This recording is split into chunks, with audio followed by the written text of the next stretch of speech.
لاکھوں کروڑوں درود و سلام کی جاتے نشاؤں کو تمام انبیاء کرام پر، بالخصوص ہمارے آخری نبی جناب محمد رسول اللہ صلی اللہ علیہ وسلم پر۔ آج میں جس موضوع کے تحت کچھ باتیں کرنا چاہتا ہوں وہ موضوع ہے نیک اعمال کو برباد کرنے والے چند امور، یعنی کچھ ایسے کام جو انسان کے نیک اعمال کو برباد کر دیتے ہیں۔ اگر آپ موضوع میں غور کریں تو کتنی بدنصیبی والی بات ہے کہ ایک انسان نیک عمل کر لیتا ہے، حالانکہ نیک عمل کرنا یہ سب سے مشکل کام ہے، ٹھیک ہے؟ نیک عمل کرنا ویسے بڑا مشکل ہے، انسان بہت مشکل سے نیکیاں کر کے رکھتا ہے۔ آج کا نیکی کہاں ہوگا؟ اب نیکیاں یہ کر لیا ہے، لیکن اس کے باوجود اس آدمی سے کچھ ایسے کام ہو جاتے ہیں جو کام اس کی نیکیوں کو برباد کر دینے والا ہے۔ بہت سارے ایسے کام ہیں جن میں سب سے پہلی چیز جو قابل ذکر ہے وہ اللہ رب العالمین کے ساتھ کسی کو شریک بنانا ہے۔ یعنی یہ ایک ایسا کام ہے کہ اس کام کے ہوتے ہوئے دوسرا آپ کوئی بھی نیکی کا کام کر لیں، وہ نیکی کا کام پھر آپ کو کبھی فائدہ نہیں پہنچا سکتا ہے۔ ہم اور آپ کی کیا مجال ہے؟ آپ اگر قرآن مجید کو اٹھا کر کے دیکھیں تو آپ کو یہ پتا چلے گا کہ یہ شرک ایک ایسا کام ہے کہ اگر خدا نخواستہ کسی نبی سے بھی یہ کام ہو جاتا تو اللہ رب العالمین ان کی ساری نیکیوں کو برباد اور اکارت کر دیتا۔ اور یہ بات میں ایسے نہیں کہہ رہا ہوں، قرآن مجید کی آیت آپ دیکھیں، سورہ زمر آیت نمبر 65، اللہ رب العالمین اپنے نبی کو مخاطب کر رہا ہے، وَلَقَدْ أُوحِيَ إِلَيْكَ وَإِلَى الَّذِينَ مِن قَبْلِكَ، اے میرے نبی آپ کی جانب اس بات کی وحی کی گئی، آپ کو خبر دی گئی ہے، اور آپ سے پہلے جتنے لوگ تھے ان کو بھی یہ بات بتا دی گئی۔ کون سی بات؟ لَئِنْ أَشْرَكْتَ، اگر آپ اللہ کے ساتھ کسی کو شریک کر لیں، کسی کا جا رہا ہے جناب محمد رسول اللہ صلی اللہ علیہ وسلم سے، لَئِنْ أَشْرَكْتَ، اگر آپ بھی شرک کر لیں، لَيَحْبَطَنَّ عَمَلُكَ، تو اے نبی آپ کے سارے اعمال اکارت، آپ کے سارے اعمال برباد ہو جائیں گے۔ وَلَتَكُونَنَّ مِنَ الْخَاسِرِينَ، اور آپ پھر نقصان اٹھانے والوں میں سے ہو جائیں گے۔ یہ جب ہمارے نبی کے بارے میں فرمانا گیا تو اس کے بعد پھر نبی کو چھوڑ کر کے اگر کسی آدمی کی زندگی میں شرک والا کوئی عمل پایا جائے تو پھر اس کے اعمال اس کو فائدہ کیسے پہنچا سکتے ہیں؟ اور دوسری جگہ اللہ رب العالمین اعلان کرتا ہے، سورہ لقمان آیت نمبر، سورہ نساء آیت نمبر 116 کے اندر 116، شرک کے علاوہ باقی جتنے گناہ اللہ ان گناہوں کو معاف کرنے کے لیے اعلان کرتا ہے، لیکن اگر شرک کوئی بندہ کر کے چلا جاتا ہے تو اس گناہ کو بھی اللہ معاف نہیں کرے گا۔ ان اللہ لا یغفر ان یشرک بہ ویغفر ما دون ذلک لمن یشاء، انداز دیکھیے کہ اللہ تعالیٰ کبھی شرک کو معاف نہیں کرے گا، ویغفر ما دون ذلک، اور شرک کے علاوہ دوسرے گناہوں کو معاف کر دے گا، لمن یشاء، جس بندے کے لیے چاہے گا۔ اور کیجیے گا، اب اس کا یہ مطلب نہیں کہ شرک کے علاوہ ہم باقی جو گناہ چاہے کر کے جائیں، نہیں، اللہ فرمایا کہ ہم جس کے لیے چاہیں گے اس کے گناہوں کو معاف کریں گے نا۔ اگر اللہ ہمارے گناہوں کو نہ معاف کرنا چاہے شرک کے علاوہ تو ہم پھنسیں گے، لہٰذا ہمیں شرک کے ساتھ ساتھ باقی گناہوں سے بھی تو بچنے کی ضرورت ہے۔ اور قرآن مجید کے اندر سورہ لقمان آیت نمبر 12 کے اندر اللہ رب العالمین نے اس کو ایک ظلم قرار دیا ہے۔ اور ظلم کیا ہوتا ہے؟ عربی کے اندر اس کی تعریف کی گئی ہے، وضع الشیء فی غیر محلہ، کسی چیز کو اٹھا کر اس کی جگہ کے علاوہ دوسری جگہ پہ رکھ دینا، یہ ظلم ہوتا ہے۔ شرک کے اندر کیا ہوتا ہے؟ انسان کو اپنی پیشانی رکھنی ہے اللہ کے سامنے، اب اس پیشانی کو اللہ کو چھوڑ کر کسی اور کے سامنے لے جا کر کے رکھنا، اس کو اللہ نے ظلم کہا ہے، اور یہ سب سے بڑا ظلم کہا ہے۔ ان الشرک لظلم عظیم، قرآن مجید میں اللہ اعلان کرتا ہے کہ پھر شرک سے بڑا کوئی ظلم دنیا کے اندر نہیں ہے۔ اور شرک کرنے والوں کے بارے میں اللہ رب العالمین ان کا انجام بتاتا ہے، ان کا ٹھکانہ اللہ رب العالمین بتاتا ہے سورہ مائدہ آیت نمبر 72 آیت نمبر 72 کے اندر، انہ من یشرک باللہ فقد حرم علیہ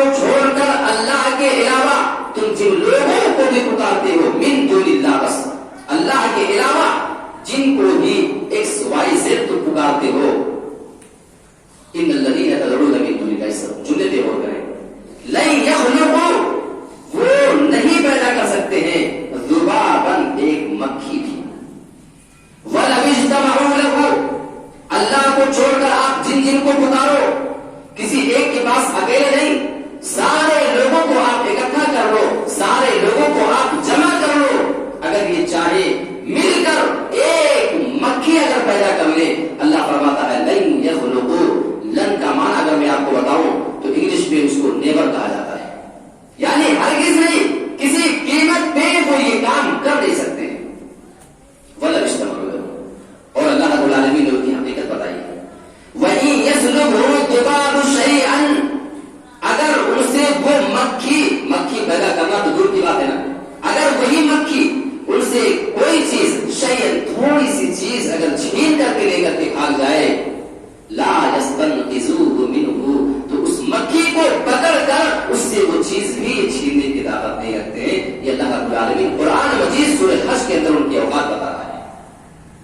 اور ایک ٹکڑا آپ دیکھیے آیت کا، اس کے آگے کا، اللہ فرماتا ہے ضعف الطالب والمطلوب، مانگنے والا، طالب کا مطلب جو مانگنے گیا، جو مطالبہ کرنے گیا ہے، مطلوب جس سے مانگا جا رہا ہے، ایک آدمی چل کر کسی کے پاس مانگنے گیا ہے، اللہ فرماتا ہے یہ مانگنے والا بھی کمزور ہے اور جس سے مانگا جا رہا ہے وہ بھی کمزور ہے، تو جو کمزور کسی کمزور کے پاس مانگنے جائے گا تو وہ کمزور اس کمزور کو کیا دے سکتا ہے، اللہ رب العالمین نے اس کی اوقات قرآن مجید کے اندر بتائی ہے۔ اب کسی کے نام لے کر کے ہمیں یہاں پہ کہنے کی ضرورت نہیں کہ کون کس سے مانگنے جا رہا ہے، اس دنیا میں اللہ کو چھوڑ کر کوئی کسی سے بھی مانگے، قرآن مجید کی یہ آیت اس کے اوپر فٹ آتی ہے کہ جس سے مانگا جا رہا ہے وہ تو انسان دنیا سے چلا گیا ہے، وہ تو اس بات کی بھی طاقت نہیں رکھتا تھا کہ مرنے کے بعد اپنے آپ کو غسل کر لیتا، وہ تو آپ کے غسل کا محتاج ہو گیا تھا، اور کریں آپ اس کے بعد آپ کسی انسان سے مرنے کے بعد جب وہ قبر کے اندر چلا جائے، اگر آپ اس سے مانگنے جائیں تو یہ بیوقوفی اور حماقت کی انتہا ہو جاتی ہے، یہ شرک ہو گیا نہیں۔ ایک اور عمل ہے، اگر وہ کام انسان کرتا ہے تو وہ کام انسان کے عمل کو برباد کر دیتے ہیں، اور یہ کام ہمارے درمیان زیادہ ہو رہا ہے، ٹھیک ہے، بندوں کے حق کو ماننا، بندوں کے حق بہت طریقے سے ہوتے ہیں، یاد رکھیے، اگر کوئی آدمی کسی بھی طریقے سے بندے کے معاملے میں پھنسائے تو صحیح مسلم کی حدیث ہمیں یہ بتاتی ہے کہ ایسا آدمی انسان جو بڑی بڑی نیکیاں، نماز، روزہ، زکات، یہ بڑی بڑی نیکیاں لے کر کے اللہ کے پاس پہنچ جائے گا، لیکن اس آدمی کا معاملہ یہ ہوگا کہ اس کا معاملہ لوگوں کے ساتھ بڑا خراب رہا ہوگا۔ وہ حدیث آپ سنیں، اللہ کے نبی صلی اللہ علیہ وسلم نے اپنے صحابہ سے سوال کیا، اتدرون ما المفلس، اے میرے صحابہ کیا تم جانتے ہو کہ مفلس کس کو کہتے ہیں؟ مفلس، صحابہ نے کہا اللہ کے نبی المفلس فینا من لا درہم لہ ولا متاع، غریب لاچار کس کو کہتے ہیں؟ صحابہ نے بھی جواب دے دیا کہ ہم اسی کو مفلس سمجھتے ہیں جس کے پاس دینار درہم نہ ہو، روپیہ پیسہ، کھانے پینے کی کوئی چیز نہ ہو۔ جب صحابہ نے یہ جواب دیا، اللہ کے نبی صلی اللہ علیہ وسلم ان کے سوال کے بعد یہ جواب دیتے ہیں، فقال ان المفلس من امتی یاتی یوم القیامت بصلاۃ وصیام وزکاۃ، اے میرے صحابہ تم اپنے درمیان جس کو مفلس کہتے ہو، ہماری امت کا سب سے بڑا مفلس، سب سے بڑا لاچار آدمی وہ ہوگا، یاتی یوم القیامت، وہ قیامت کے دن آئے گا، بصلاۃ، وہ نمازیں پڑھ کر کے آئے گا، وزکاۃ، وہ روزہ اور نمازیں لے کر کے آئے گا، زکات بھی لے کر کے آئے گا، لیکن ایک طرف اس آدمی کی بڑی بڑی نیکیاں رکھی ہوں گی، آگے اللہ کے نبی جناب محمد رسول اللہ کے الفاظ ہیں، وَيَأْتِي قَدْ شَتَمَ هَذَا، وہ آدمی دنیا میں کسی آدمی کو گالی دے کر کے آیا ہوگا، وَقَذَفَ هَذَا، کسی آدمی کو دنیا میں اس آدمی نے الزام لگایا ہوگا، اس کے اوپر بہتان تراشی کی ہوگی جو چیز اس کے اندر نہیں پائی جاتی تھی، وَأَكَلَ مَالَ هَذَا، ہر انسان اس حدیث کو سنے، صحیح مسلم کے الفاظ ہیں، اور اپنے اندر پائی جانے والی ایک ایک برائیوں کو غور کرے، کیا ہمارے اندر کوئی ایسی چیز تو نہیں پائی جا رہی ہے جو اس حدیث کے اندر بیان کی جا رہی ہے؟ کیونکہ وہ نماز، زکات، روزہ سب ٹھیک لے کر کے آئے گا، بالکل کمپلیٹ، اس میں کوئی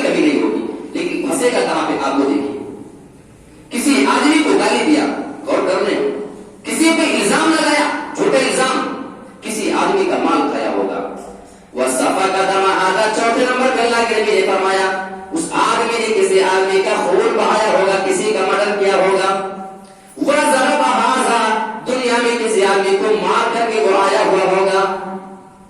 آج بغیر کسی غلطی کی مارنے والا کی کبھی تھوڑی. یہ آدمی 5 کام کر کے آئے گا، یا کہ 5 میں سے کوئی ایک کام کر کے آئے گا. وہ آدمی تو اس گمان میں ہوگا کہ میں جنت پہ چلا جاؤں گا، میرے اعمال بہت ہی اچھے ہیں. لیکن اللہ رب العالمین فیصلہ کرنے کے لیے آئے گا. فَيُعْطَى هَذَا مِنْ حَسَنَاتِهِ وَهَذَا مِنْ حَسَنَاتِهِ. اس آدمی نے جس کو گالی دی، جس کو مارا ہے، جس کا مال کھایا ہے، جس کا مدد کیا ہے، جس کو گالیاں دی تھی، سارے لوگوں کو بلایا جائے گا. ایک آدمی کو اس کی نیکیاں اٹھا کر کے بانٹی جائیں گی. فلاں آدمی تم اس کی نیکی لے لو، تمہارے اوپر اس آدمی نے ظلم کیا تھا. حدیث کے الفاظ ہیں فَإِنْ فَنِيَتْ حَسَنَاتُهُ قَبْلَ أَنْ يُقْضَى مَا عَلَيْهِ. اس آدمی کے اوپر جو حساب ہوگا، جو معاملہ اس آدمی کے اوپر لگا ہوا ہوگا، اگر اس کی نیکیاں ختم ہو جائیں گی وہ معاملہ پورا ہونے سے پہلے، یعنی آپ نے کتنے لوگوں کے ساتھ اتنا معاملہ کیا ہے، کسی کو مارا، کسی کو گالی، کسی کا خون، کسی کا مال کھایا، سارے لوگ وہاں پہ آپ سے بدلے کے لیے تیار ہوں گے. آپ کی نیکی ایک کو اٹھا کر کے جس کے ساتھ جیسا معاملہ ہوگا ویسی دی جائے گی. کتنی نیکی ہوگی آپ کے پاس جو سارے لوگوں کو بانٹ دی جائے، ختم نہ ہو. اسی چیز کو اللہ کے نہیں فرما رہے فَإِنْ فَنِيَتْ حَسَنَاتُهُ. اگر اس آدمی کی نیکی ختم ہو گئی قبل أَنْ يُقْضَى مَا عَلَيْهِ، فیصلہ ہو جانے سے پہلے. اب کیا ہوگا معلوم ہے؟ اب ایک دوسری مصیبت شروع ہو جائے گی. أُخِذَ مِنْ خَطَايَاهُمْ ثُمَّ فَطُرِحَتْ عَلَيْهِ ثُمَّ طُرِحَ فِي النَّارِ. اگر اس کی نیکیاں ختم ہو جائیں گی تو ان سارے لوگوں کے ایک گناہوں کو اٹھایا جائے گا. ثم طرح علیہ، پھر اس آدمی کے اوپر ان سارے گناہوں کو لاد دیا جائے گا. یعنی آپ کی نیکیاں سارے خیرات کے طور پہ بانٹی جائیں گی، دوسروں کو دے دی جائیں گی، اور ان کے گناہوں کو اٹھا کر کے آپ کے اوپر پھر لادا جائے گا. پھر آپ سوچیں گے اللہ پھر ہمارا انجام کیا ہوگا. حدیث کا آخری ٹکڑا یہ بتا رہا ہے ثم طرح فی النار، پھر اس آدمی کو گھسیٹ کر کے جہنم کے اندر ڈالا جائے گا. اور اس کے علاوہ انجام کیا ہو سکتا ہے؟ جس آدمی کی ساری نیکی دوسروں کو بانٹ دی جائے اور اس کے گناہ بھی اسی آدمی کے اوپر لاد دیے جائیں، تو اس آدمی کے انجام کے بارے میں کوئی ڈاؤٹ ہے؟ اور ڈاؤٹ ہے تو حدیث کے الفاظ بتا رہے ہیں کہ اس کو اٹھا کر کے جہنم کے اندر ڈال دیا جائے گا. یہ صحیح مسلم کے الفاظ ہیں. تو یہ ایک ایسا گناہ ہے جو انسان کے تمام نیکیوں کو برباد کر دینے کے لیے کافی ہو جاتا ہے. ایک اور گناہ ہے، انسان کے اندر اگر نفاق ہوتا ہے. نفاق کے عمل میں انسان دل سے اسلام کا اعتراف کرے، ایمان لوگوں کے سامنے تو ظاہر کرے، لیکن اندر سے اس کے نفاق چھپا ہوا ہے. دشمنوں مسلمانوں کے خلاف اس کی لیے دشمنی پڑ رہی ہوتی ہے. اللہ رب العالمین نے سورۃ بقرہ کے دوسرے صفحے میں آپ دیکھیں گے پوری ڈیٹیل سے ان کا پورا ذکر کیا ہوا ہے. ان کے بارے میں ایک بات کو بتایا ہے منافقوں نے. اور ایک بات میں آپ کو بتاؤں، سورۃ بقرہ جب آپ اٹھائیں گے تو وہاں پہ اللہ رب العالمین نے انسانیت کے اعتبار سے لوگوں کی 3 قسموں کا ذکر کیا ہے. ایک مومن ہے، ایک کافر ہے، اور تیسرے یہ منافق لوگ ہیں. ہم مسلمانوں کو کافروں سے کم نقصان پہنچتا ہے وہ اس طریقے سے کہ ہم جانتے ہیں کہ یہ ہمارے کھلے دشمن ہیں، لیکن جو آپ کے ساتھ رہے اور آپ کو یہ پتہ نہ چلنے دے کہ ہم آپ کے دشمن ہیں، پھر ان سے بچ پانا یہ انسان کے لیے زیادہ مشکل ہوتا ہے. سمجھتے ہیں؟ انہی لوگوں کا ذکر اللہ رب العالمین نے قرآن مجید کے اندر کیا ہے. وَمِنَ النَّاسِ مَن يَقُولُ آمَنَّا بِاللَّهِ وَبِالْيَوْمِ الْآخِرِ وَمَا هُمْ بِمُؤْمِنِينَ. بہت سے لوگ ایسے بھی ہیں جو اس بات کا دعویٰ کرتے ہیں، کہتے ہیں کہ ہم تو اللہ پر ایمان لاتے ہیں، ہم تو قیامت کے دن پر ایمان لاتے ہیں. وَمَا هُمْ بِمُؤْمِنِينَ، حالانکہ وہ ایمان نہیں لاتے. معاملہ کیا ہے ان کا؟ يُخَادِعُونَ اللَّهَ وَالَّذِينَ آمَنُوا، یہ چاہتے ہیں کہ اللہ کو دھوکہ دے دے. والذین آمنوا، اور ایمان والوں کو جو مومن لوگ ان کو دھوکہ دے دے. اللہ فرماتا ہے وما يخدعون الا انفسهم، حقیقت یہ ہے کہ یہ تو اللہ کو دھوکہ نہیں دے سکتے ہیں، مومنوں کو دھوکہ نہیں دے سکتے ہیں. سچ یہ ہے کہ یہ اپنے آپ کو دھوکہ دے رہے ہیں. اور ان کے آگے چل کر کے ان کے بارے میں اللہ رب العالمین نے بیان کیا ہے کہ جب ان سے یہ کہا جاتا ہے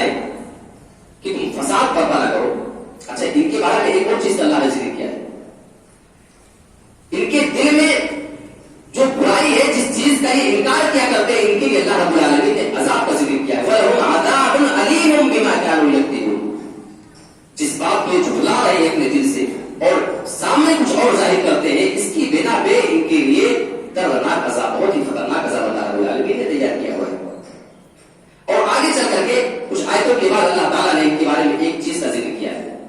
وَإِذَا قِيلَ لَهُمْ آمِنُوا, اللہ کے نبی صلی اللہ علیہ وسلم کے زمانے کی جو منافقین تھے ان کے بارے میں اللہ بتا رہا ہے کہ جب ان سے کہا جاتا ہے آمنو, تم ایمان لے آؤ, کما آمن الناس, جس طریقے سے یہ صحابہ ایمان لے کر کے آئے.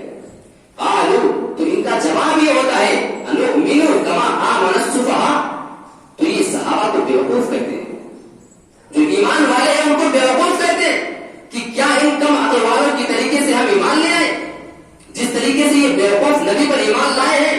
اللہ رب العالمین کو یہ بات پسند نہیں آئی. اللہ جواب دیتا ہے الا انہم هم السفہاء ولکن لا یعلمون, خبردار, حقیقت یہ ہے کہ بیوقوف تو خود ہیں لیکن ان کو معلوم نہیں چلنے پاتا ہے. تو یہ اللہ رب العالمین نے منافقین کا قرآن مجید کے اندر ذکر کیا ہے, اور ان سے اپنے آپ کو بچنے کی بھی ہمیں بہت ضرورت ہے, کیونکہ آج کل ہمارے یہاں بھی بہت سے لوگ منافق ٹائپ کے ہوتے ہیں جو ہماری خبریں دوسروں تک پہنچایا کرتے ہیں. جو دشمن ہے ان سے آپ آگاہ ہوتے ہیں, لیکن آپ ہی کے صف میں کچھ ایسے لوگ ہوتے ہیں جو آستین کی سانپ ہوتے ہیں. ایسے لوگوں سے اسلام کو زیادہ نقصان پہنچتا ہے. ایک اور چیز ہے جو ایک انسان کے نیک اعمال کو برباد کر دیتا ہے, وہ ہے مرتد ہو جانا. آپ دیکھتے ہیں کہ کتنی لڑکیاں بیچاری مرتد ہو رہی, باقاعدہ سازش کے تحت غیر مسلم لڑکوں کے ساتھ ان کے چکر چلے, اس کے بعد کورٹ میرج کر لینے کے بعد پھر آپ کچھ کر نہیں سکتے. آپ چاہتے ہوئے بھی لڑکی کے گھر والے ہیں لیکن آپ کچھ نہیں کر سکتے, اس لیے کہ باقاعدہ ان کو سرٹیفکیٹ مل گیا ہے. اگر آپ کچھ قدم اٹھائیں گے تو آپ کے خلاف بھی FIR ہو جائے گا. حالات یہاں تک پیدا ہو گئے. اور آپ دیکھ لیجیے آج کل ایک بہت عجیب سسٹم پیدا کیا گیا ہے. اگر کسی مسلم لڑکے کو کسی کالج میں داخلہ چاہیے تو اس کے لیے وہ سیٹ خالی نہیں ہے, لیکن لڑکی کو اگر جانا ہے تو اس کے لیے بڑی آسانی کے ساتھ وہ چیز آپ کو مل جائے گی, فیسلٹی.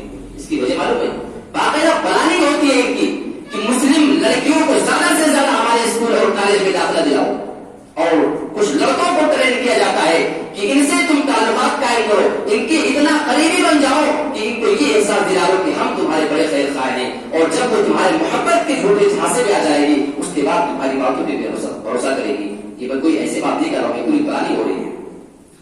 آپ دیکھیں کتنی لڑکیوں کے ہاتھ دیکھیں کہ آپ ریکارڈ اٹھا کر کے نیٹ میں دیکھ لیں کہ کتنی مسلم لڑکیوں نے غیر مسلم لڑکوں سے شادی کی ہے, اپنے ایمان کا جنازہ نکالا ہے. اسی کو ارتداد کہا جاتا ہے, مرتد ہونا.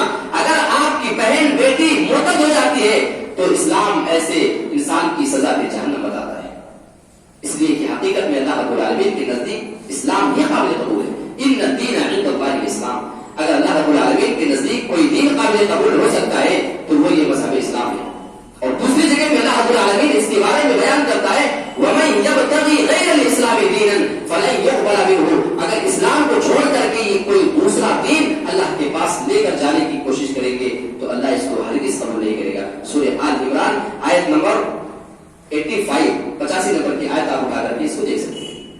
تو آج ہم مسلمانوں کو اپنے گھر کی, میں یہ نہیں کہتا کہ آپ اپنے بچوں کو اچھی تعلیم دیں, میں اس کا مخالف نہیں, لیکن کم سے کم آپ اس چیز کا خیال کریں کہ آپ کی بیٹی جو جہاں جس اسکول میں پڑھنے لکھنے جاتی ہے وہاں کا کلچر, وہاں کا ماحول, وہاں کا کیا سسٹم ہے.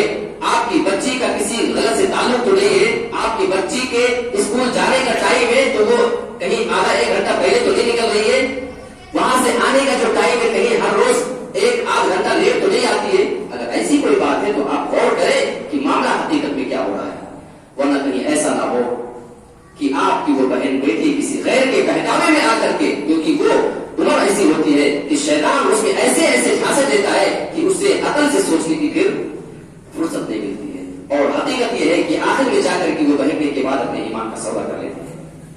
تو یہ اضطراب ہے جس سے ہمیں اپنے آپ کو بچانے کی, اپنے گھر کی, خاص طور سے جوان لڑکیوں کو بچانے کی ضرورت ہے, جو آج کل زیادہ معاملہ پیش آ رہا ہے. یہ ایک معاملہ ہو گیا. ایک اور چیز ہے جو انسان کے نیک اعمال کو برباد کر دیتا ہے, اور اس چیز کے شکار بہت سے مسلمان ہیں, افسوس کے ساتھ کہنا پڑتا ہے. ایک برائی ہے ہمارے یہاں جو پائی جاتی ہے, گناہ سود ہے نا. انسان لوٹ نکال لیتا آرام کے ساتھ, اسے کوئی احساس نہیں ہوتا ہے. میرے پیارے ساتھیوں, اللہ رب العالمین نے سود کو حرام قرار دیا ہے, بیاض کو اللہ رب العالمین نے حرام قرار دیا ہے, اور ہمارے نبی نے بھی اس کو اپنی زبان سے حرام قرار دیا ہے.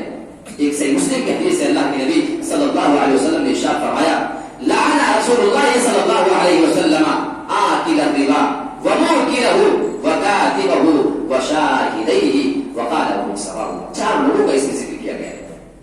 اللہ کے نبی صلی اللہ علیہ وسلم نے سود کے کھانے والے پر لعنت کی ہے، سود کے کھلانے والے پہ لعنت کی ہے. کس نے؟ سود کا کھانے والا. ایک کھاتا ہے لے کر کے سود، ایک سود کھلاتا ہے جو سود کا پیسہ کسی کو دیتا ہے لے جا کر کے.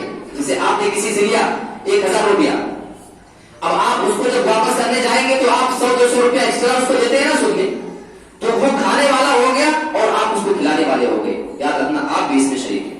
وقاتی بہو، کچھ لوگ سودی کاروبار لکھتے ہیں، ایسے لوگ وشاہدیہ، سود کے اندر جو 2 گواہ ہوتے ہیں ایسے لوگ بھی وقالہم سواء، چاروں پر اللہ کے نبی نے لعنت کی ہے.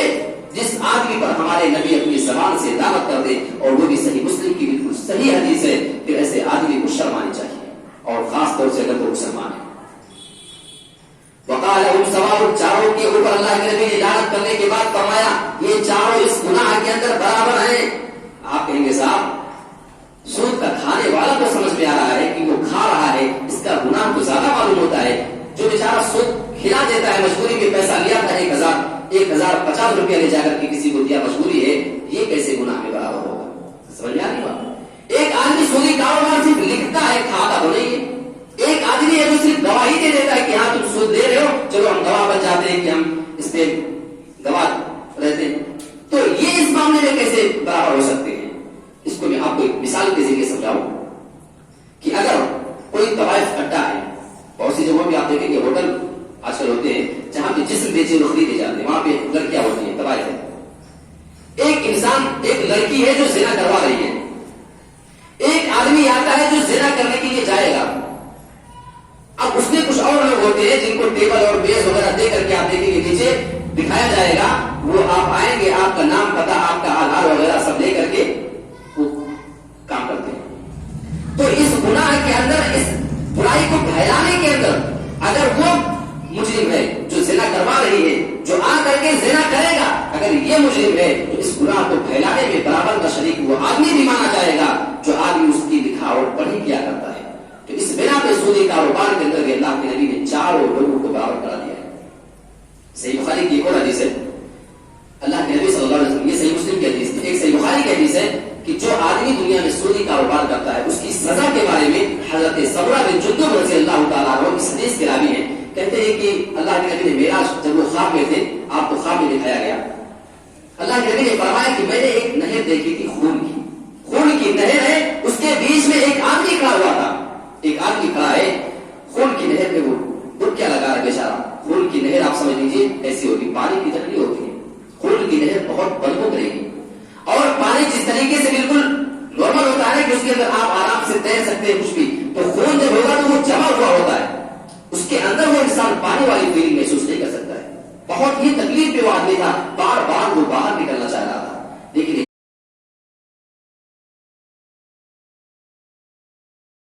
آدمی باہر کھڑا تھا بہت بڑا جہنم کا پتھر لے کر. جیسے یہ آدمی وہاں سے باہر نکلنا چاہ رہا تھا، یہ پتھر پھینک کر کے اس آدمی کے سر پہ اتنا تیز مارتا کہ پھر سے وہ اسی خون کی نہر میں واپس چلا جاتا. بار بار اس آدمی کے ساتھ کر رہا تھا. اللہ کے نبی نے جب پوچھا تو معلوم ہوا کہ یہ آدمی دنیا میں سودی کاروبار کیا کرتا ہے نا. آج ہم مسلمان اس میں شریک. قرآن مجید کی ایک آیت بتاؤں آپ کو، سورہ بقرہ آیت نمبر 278 282 کے اللہ رب العالمین ارشاد فرماتا ہے، یا ایھا الذین آمنوا اتقوا اللہ، اے ایمان والو اللہ سے ڈرو. دیکھیے ایمان والوں کو پہلے حوالہ دیا گیا ہے کہ اللہ سے ڈرتے رہنا. وَذَرُوا مَا بَقِيَ مِنَ الرِّبَا، اور جو تمہارا سود بچ جائے، اگر کوئی کام کرتے ہو تو جو بچا ہوا تمہارا سود ہے اس کو تم چھوڑ دو، اب تمہارے ایمان کا حوالہ ہے. اے مسلمانوں اگر تمہارے اندر ایمان ہے، ان کنتم مؤمنین، اگر تم مومن ہو، تمہارا یہ دعویٰ ہے کہ تمہارے اندر ذرہ برابر بھی ایمان کی کوئی چیز پائی جاتی ہے تو جو سودی کاروبار ہے، جو تمہارا سودی معاملہ ہے، اس کو فوراً چھوڑ دو. اگر ایسا نہیں کرتے تو اللہ آگے اس کا انجام بیان کرتا ہے. فَإِن لَمْ تَفْعَلُوا، اگر تم ایسا نہیں کرو گے، اگر تم سودی کاروبار نہیں چھوڑو گے، فَأْذَنُوا بِحَرْبٍ مِّنَ اللَّهِ وَرَسُولِهِ، تو تیار رہنا، تم سے بھی اللہ رب العالمین جنگ کا اعلان کرتا ہے، تم سے اللہ کے رسول بھی جنگ کا اعلان کرتے ہیں. اللہ کی قسم گناہ بہت سارے ہیں، شرک بھی ایک گناہ ہے، زنا بھی، شراب بھی، چوری بھی، جھوٹ بھی، یہ سارے گناہ آپس میں گناہ ہیں اور بڑے بڑے گناہ ہیں. لیکن پورے اسلام کے اندر، پورے قرآن میں، پورے حدیث میں کسی بھی گناہ کے بارے میں بعد یہ نہیں کہا گیا ہے کہ تم تیار رہنا اللہ سے جنگ کے لیے، رسول سے جنگ کے لیے، لیکن جب سود کا ذکر کیا تو کہہ دیا کہ اگر تم سود نہیں چھوڑو گے تو تیار رہنا، گویا تم دعوت دے رہے ہو اللہ کو کہ ہم اللہ سے جنگ کریں گے، ہم رسول سے جنگ کریں گے۔ یہ کتنی بری بات انسان کے لیے۔ اور اللہ رب العالمین اس کے آگے بتاتا ہے وَإِن تُبْدُوا، اگر تم توبہ کر لے تو فَلَكُمْ رُءُوسُ أَمْوَالِكُمْ، تمہارا ایک معاملہ ذکر کیا جا رہا ہے، سودی کاروبار تم کبھی کرتے تھے، اب اگر تم توبہ کر لیتے ہو تو تمہاری اصل پونجی جو تھی، جتنا تمہارا اصل مال تھا وہ تمہارا رہے گا، وہ تم کو دے دیا جائے گا، وہ تم لے سکتے ہو، اس کے ایکسٹرا جو اس میں کم زیادہ ہے اس کو تم کو لے لینا ہے۔ اور ایک چیز فَلَا تَظْلِمُونَ وَلَا تُظْلَمُونَ، اس کو بھی غور کیجیے گا، نہ تم پر ظلم کیا جائے گا اور نہ تم کسی پر ظلم کرو، یعنی تمہیں جتنا پیسہ ملنا چاہیے، جتنا تم نے لگایا تھا وہ تمہیں پورا ملنا چاہیے، اور اگر تم کو کسی نے کچھ دیا ہے، تم اس میں اگر پڑے ہوئے تھے ابھی تک، تو اس کا وہ اتنا پیسہ جتنا اس کا بنتا ہے اس کو دے دو، نہ تم کم لو نہ زیادہ، نہ اس کو کم دو نہ زیادہ۔ یہ قرآن مجید کی تعلیم ہے سودی کاروبار کے بارے میں۔ تو یہ چند باتیں تھی جو میں نے کچھ گناہوں کے بارے میں آپ کے سامنے اشارہ کیا ہے، جس میں خاص طور سے سود جو ہمارے اور آپ کے اس سوسائٹی میں سب سے زیادہ آج مسلمان بھرنے کے ساتھ بیچارہ لوٹ نکالے جاتا ہے، اسے احساس نہیں ہوتا، جبکہ یہ ایک ایسا کام ہے کہ سود کی وجہ سے وہ آدمی، قرآن اعلان کرتا ہے کہ اللہ اور اس کے رسول سے جنگ کریں گے، پھر اس آدمی کی وجہ اللہ کے نبی نے اپنے زبان مبارک سے اس آدمی پہ لعنت فرمائی ہے۔ ایک مسلمان کے لیے اس سے شرم کی بات کیا ہوگی کہ ہمارے نبی کی لعنت اس آدمی کے اوپر اگر پڑے۔ اللہ رب العالمین سے ہم دعا کرتے ہیں کہ جتنے بھی برائیاں ویسے خاص طور سے اور جو ایسے حساس معاملے ہم مسلمانوں کے درمیان ہیں، یہ ایسے اعمال ہیں جو انسان کی نیکی کو برباد کر دیتے ہیں۔ یاد رکھیے گا، آپ نیکی بڑی مشکل سے کرتے ہیں اور آپ نیکی کر کے بھی چلے جائیں، سب کچھ اکٹھا کر کے چلے جائیں، اور کچھ ایسے اعمال جو آپ کی اس نیکی کو قیامت کے دن ختم کر دینے والے ہوں، پھر آپ سے بڑا بدنصیب میں اس مسئلہ کی کوئی ہو سکتا ہے۔ نیکی مشکل ہے نا، آپ جمعہ کی نماز پڑھنے آئے کیونکہ جمعہ ہے، آپ کو ایک احساس ہے، اصل میں آپ غائب ہو جائیں گے، مغرب میں آپ غائب، عشاء فجر آپ نہیں پڑھتے، الا ماشاءاللہ تھوڑے سے لوگ پڑھتے ہیں، تو کہنے کا مطلب آپ نیکیاں تو بڑی مشکل سے کرتے ہیں، رمضان کا روزہ بڑی مشکل سے رکھ پاتے ہیں، پورے دن بھوکے پیاسے، کچھ لوگ بیچارے جیب میں ٹیبلٹ لے کے گھومیں گے، کچھ کھائیں گے پییں گے، دکھانے گے کہ نہیں ہمارا علاج چل رہا ہے نا۔ اس کا مطلب نیکی مشکل کام ہے۔ آپ زکات وغیرہ بڑی مشکل سے دیتے ہیں، سب کا خیرات بڑی مشکل سے جب آپ نیکیاں لے کر کے چلے جاؤ تو کیوں ایسے کام کر کے جاؤ جو آپ کو اس نیکی کو بھی ختم کر دینے کا ذریعہ اور اس کا سبب